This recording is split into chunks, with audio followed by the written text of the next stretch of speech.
A functioning human kidney is worth approximately $150,000 to a patient in a wealthy country who needs one to survive. The person who sells that kidney, in the documented cases that researchers have studied, receives between $1,000 and $10,000. The difference between those two numbers is a global market. It operates in at least 30 countries.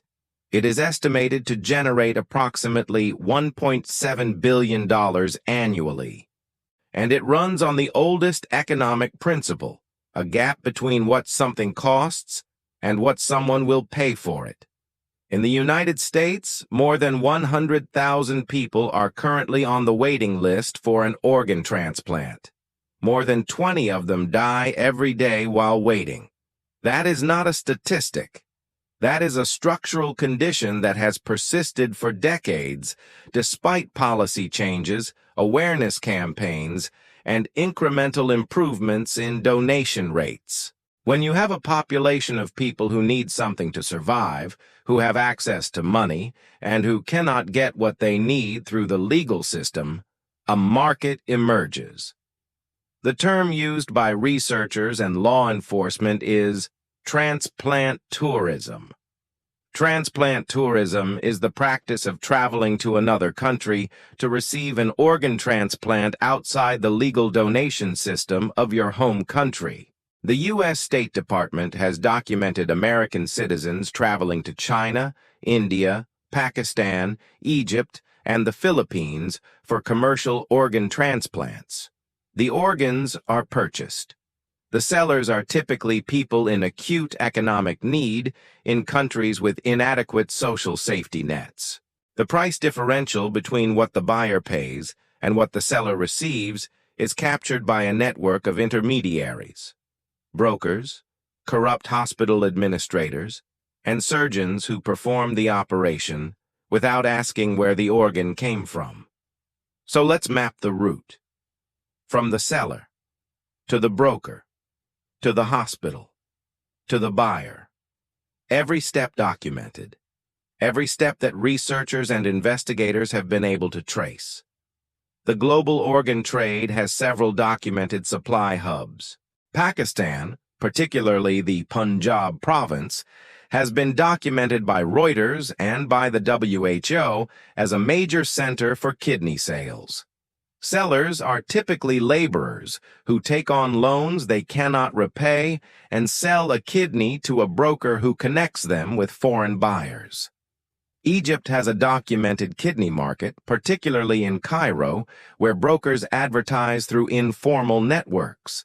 The Philippines banned organ sales in 2008. Research published after the ban documented that the market continued through informal channels. India has stricter laws, but researchers document ongoing commercial kidney transactions, particularly in rural states. The price of a kidney ranges from approximately $15,000 at the low end of the market to $150,000 or more when the full intermediary chain and hospital costs are included. The seller receives a fraction of that. The fraction is documented. It is always small. In 2018, an independent tribunal was established in London to investigate allegations of forced organ harvesting in China. It was chaired by Sir Geoffrey Nice QC, who previously led the prosecution of Slobodan Milošević at the International Criminal Tribunal for the former Yugoslavia. The China Tribunal examined testimony from witnesses, researchers, medical professionals, and survivors.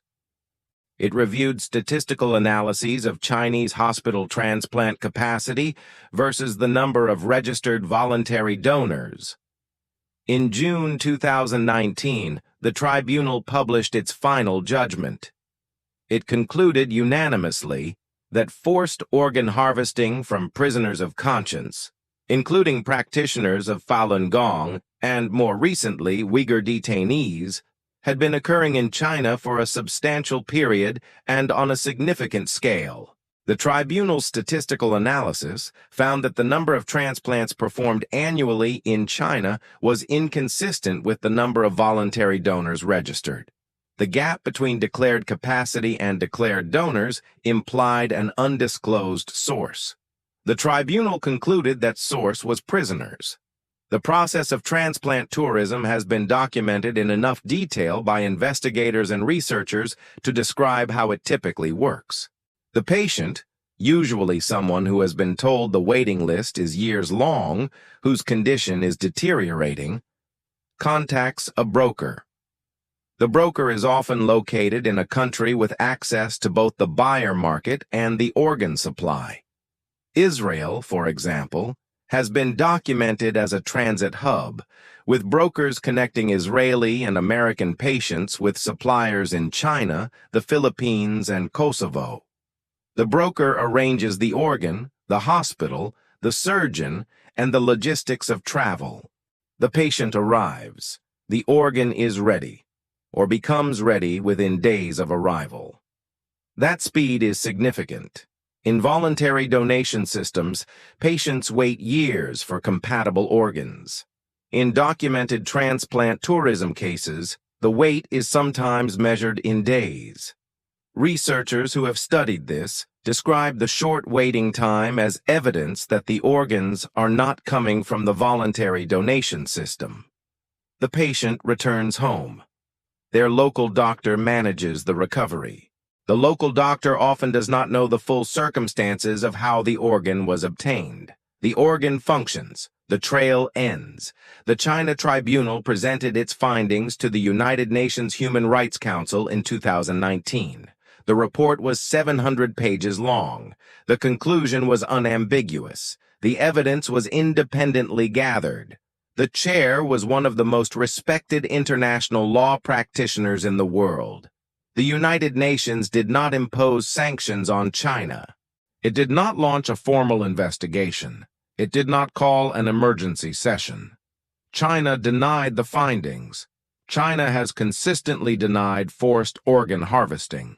China announced a reform of its transplant system in 2015, stating it would transition to voluntary donation only. Researchers who have analyzed Chinese hospital expansion data since 2015 have found that transplant capacity continued to grow at rates inconsistent with voluntary donation figures. In 2023, the United States imposed targeted sanctions on specific Chinese officials identified as responsible for organ harvesting abuses. That was 4 years after the tribunal's report. The World Health Organization has guidelines on transplant ethics. They are voluntary. The report was 700 pages. The conclusion was unanimous. The United Nations did not act. There is a known solution to the organ shortage that drives the black market. It is called presumed consent, or opt-out donation. Under opt-out systems, all adults are presumed to be organ donors unless they have specifically registered their objection. Spain adopted opt-out donation in 1979. It has the highest organ donation rate in the world. Portugal, Austria, Belgium, and more than 20 other countries use opt-out systems. Their donation rates are consistently 2 to 3 times higher than opt-in countries.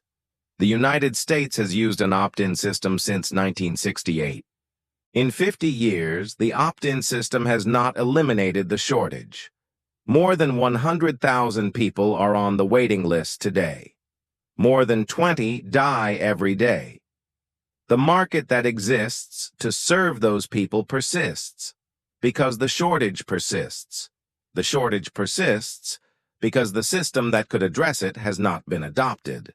I want to be careful about how I frame the moral question here. The person who travels abroad to buy an organ when they are dying, and the legal system has told them to wait years, that person is not the villain of this story. The desperation is real. The choice in those circumstances is genuinely impossible. The question I want to ask is not about individual moral choices made under extreme duress.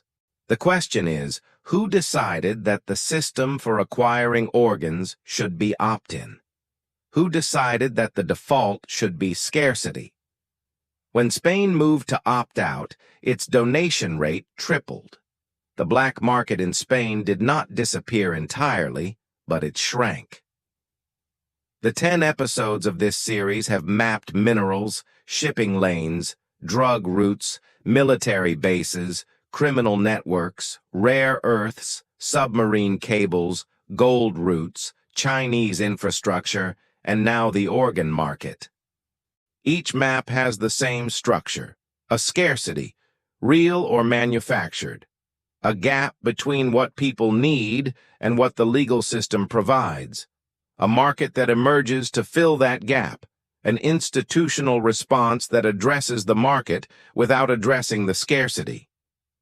If more than 20 Americans die every day waiting for an organ, and the countries that changed their donation system reduced that wait dramatically, who decided that the waiting list was the answer?